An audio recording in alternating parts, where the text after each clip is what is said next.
Welcome to Peculiar Tales, the show where we dive into the stranger things in history, urban legends, ghost stories, and anything else we find, well, peculiar. I'm Christy. And I'm Dawn. Before we get into the episode, I have a question. When you think of treasure hunting, what comes to mind right away?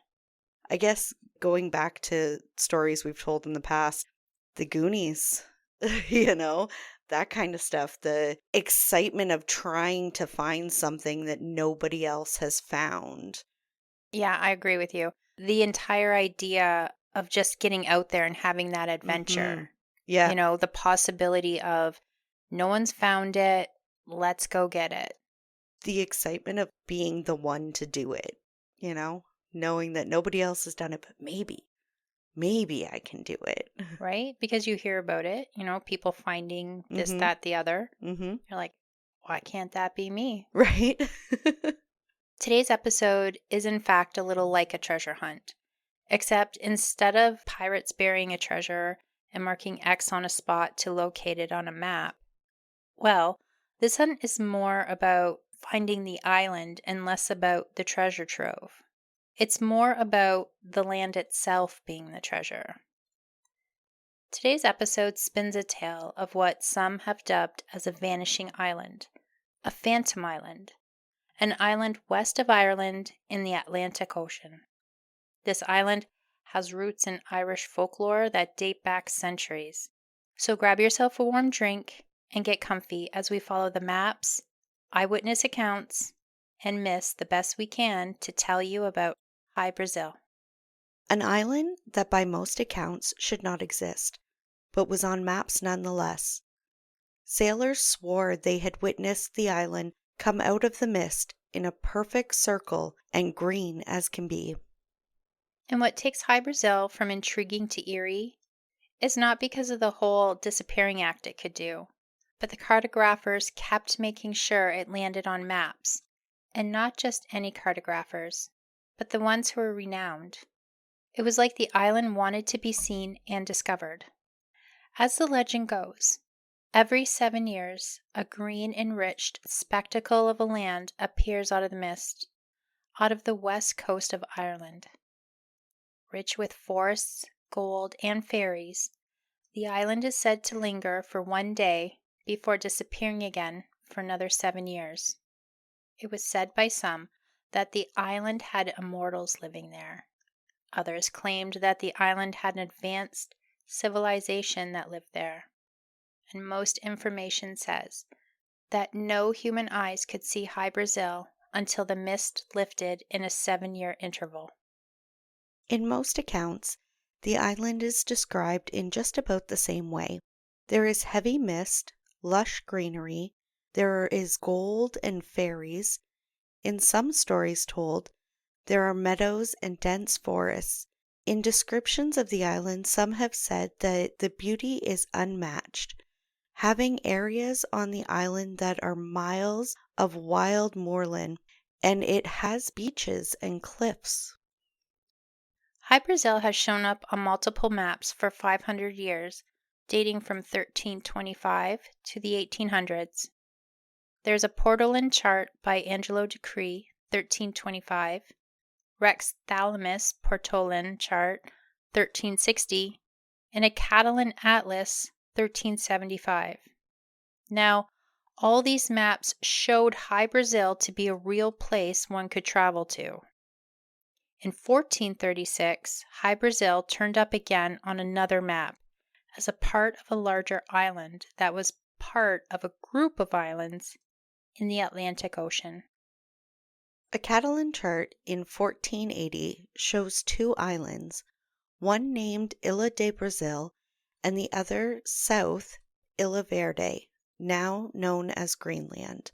In 1519, Martin Fernandez wrote a book in Spanish about maritime navigation, geography, and cosmography. A person could say he was a map maker, and when translated, this is part of what was written. West of Ireland is a land called Island of Brazil, standing in 51 degrees. It is most round. Of longitude, it has 12 rules, and of 9 degrees. From Ireland to this island of Brazil is 70 rules. It was explained that around the same period of the book being written, there was a set of new laws or principles to basically make an educated conclusion to mark a map from a sphere shape to a flat surface. This is also how they ensured longitude and latitude correctly. The goal was to make sure that the places were where the map said accurately. This is how they moved from magnetic compass systems to the mathematical laws. By 1480, expeditions from Bristol had started in pursuit of finding the island and its treasures. And not long after 1497, John Cabot came back from his expedition saying, "I found the land." However, there was a letter stating that the land that Cabot claimed he found to be High Brazil was in fact already found in those Bristol expeditions by 2 other men. Some say that the only reason the island was ever on maps was because of nothing more than that they had heard rumors it was actually there. It has also been noted that some of the earliest mentions of the island go all the way back to the 5th century. Irish saints Baron and Brendan, who both claimed that the island is called the Promised Land. It wasn't just rumors from cartographers and saints, though. It was also rumors that there were more people who claimed to be on the island over the centuries. As you can imagine, when we're talking about a magical, mythical island that only appears once a decade, there's bound to be some that have been disappointed, to say the least, about not finding it. There has been a story told from a man who was writing about local history in the 17th century. It's said that in April 1668, a man and his wife had an argument, and the man left for a walk. While out for his walk, 3 men abducted him and brought him to an island called Brazil. He was returned home not hurt. However, what he did feel was an incredible healing ability. It was also noted that the man never studied medicine. In 1674, Captain John Nesbitt said that he'd seen the island when he was going from France to Ireland. When a thick fog lifted, Nesbitt and the crew went on the island. Nesbitt went on to say that the island had large black rabbits and a magician who lived alone in a stone castle and gave them gold and silver. However, Nesbitt's description was awfully close to the fictional book published in 1674 titled O Brazil, in which the book talks of a magical island which was to be located near Ireland, with, you guessed it, black rabbits and a magician. So even though it was thought that Captain Nesbitt's story was not a true telling, the story did inspire other expeditions. At the helm, Captain Alexander Johnson. Now they were on their way to find High Brazil. It was rumored that they were able to find the island, and to sweeten the story, what they said about the island confirmed Nesbitt's story he told of the island. Fast forward a couple of centuries to 1872, when T.J. Westrop also made claims that he too now had seen the island when he was out sailing with friends and family. What is interesting is that Westrop said this was not the first time he had seen the island, but this time, when he and his sailing mates saw the island, it had made a sudden appearance. This is what has been documented as what Westrop had said about the sighting. It was a clear evening with a fine golden sunset, when just as the sun went down, a dark island appeared far out to sea, but not on the horizon. It had 2 hills, one wooded between these. From a low plain rose towers and curls of smoke. My mother, brother, and several friends saw it all at the same time. It has been said that not long after this sighting, the island stopped being seen. and stopped being found on maps as well. However, this is not the end of our tale. In 1980, there was a UFO incident in England. With this UFO incident, many military personnel were involved, one of whom was Sergeant Jim Penniston.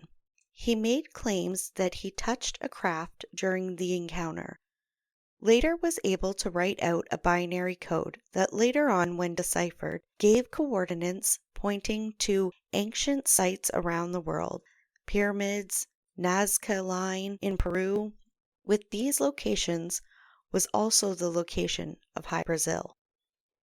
There is a possibility, though, that the myth of this island might be because of a place called Porcupine Bank. Porcupine Bank is underwater and is about 120 miles west of Ireland.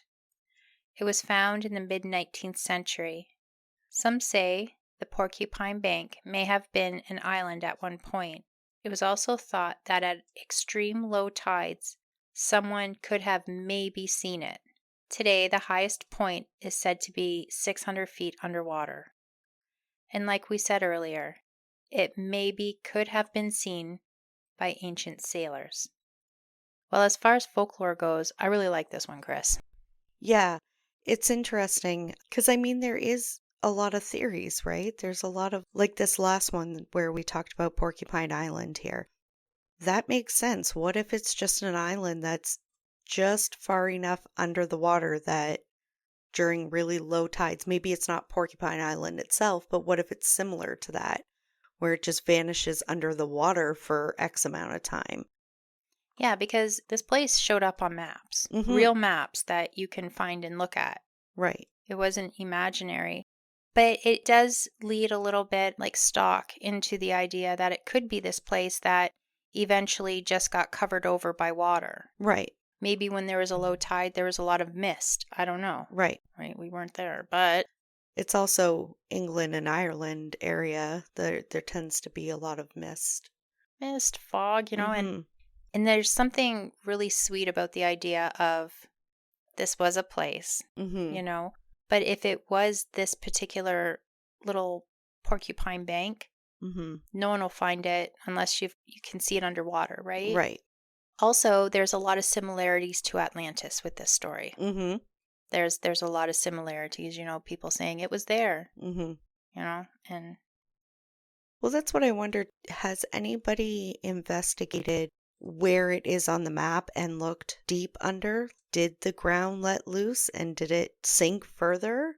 or did the waters Or did the rise? waters rise? Or Lord knows, And even though it only appears every 7 years, it seems like everybody always is looking for it. yeah. Because if you look at the dates to the rumors or stories that I found it, he found it, they don't add up. Yeah. It only comes around every 7 years, but this 7 years doesn't match up to that 7 years. Right. So it's interesting. Right. Okay, so then there's the guy. They're saying that there's a magician on this island. Wild story. And for anybody who's out there that's like, yeah, but Buddy backed him up. Yeah, but at first, if somebody came to you and was like, I found an island that nobody knew about, it's got giant black rabbits and a magician. He just gave me gold and told me to go along my way. So You'd want to commit this gentleman. So, okay, so the man that got into the argument with the wife, Mm-hmm. an argument that apparently changed his life forever. Right. Okay, Yes. so he gets abducted. Three people apparently knew exactly how to get to the island. Their names nowhere. Ah. Moving on. He talks about all these experiences. Mm-hmm. I got money. I got knowledge. There was rabbits. There was a stone castle, people, right? Like, he really hyped this place up. And if I'm remembering correctly with this story of ours here, then the book came out because he called it High Brazil or Right. O Brazil. Sorry. Oh, Brazil. He called it O Brazil. Mm-hmm. And then someone wrote a book, Mm-hmm. O Brazil. And then you had another captain going out there saying, I did this, that, and the other. Did you read a book, in fact, Right. sir? Sir, Did you did you read the fall book? asleep while you were reading? Was this all a dream? You know, Yes. me. But there are other stories out there that say people Hmm. say that there is fairies, there is magic. You're giving blessings. Yeah, Like this man, all of a sudden, he could heal people like a doctor. He right. just knew things. I guess if you're gonna believe that there is a magical island that only very few get to find, maybe it gives you blessings when you do find it. That is your treasure for finding it. But I still have to say, the stories that came from that island, there's a I would, white jacket in somebody's future. right? Because if somebody told me, Dawn, Dawn, I just found an island. The rabbits are huge, and there's a guy, and he's magic, and I came back not the same person. I am so much more smart. And you're like, oh, how'd you get there? I don't know. I don't know. I was abducted, and Yeah. it was life changing, and I loved it though. You're like, good for you, Good for right? you. Good for you. I'm going to write a book about it now. Yeah. You don't mind if I steal this thought process, do you? Right. So, I mean, I feel that so many people must have had amazing adventures looking for it. Right. You know, you're talking about a time in like the 14, 15, 1600s. They're on their ships and they're going blind faith that they're going to find this place. That would be pretty exciting. That would be, but I would like to say, now the odds of everybody's delusion being the same is slim to none. But what if they found the island and there were like there are plants that release toxins? What if all of what they thought they saw were just delusions from toxins Like an released? LSD effect or something. Yeah. Like That the would be mushroom trip interesting. kind of thing. Yeah. Yeah. Would be interesting. Right.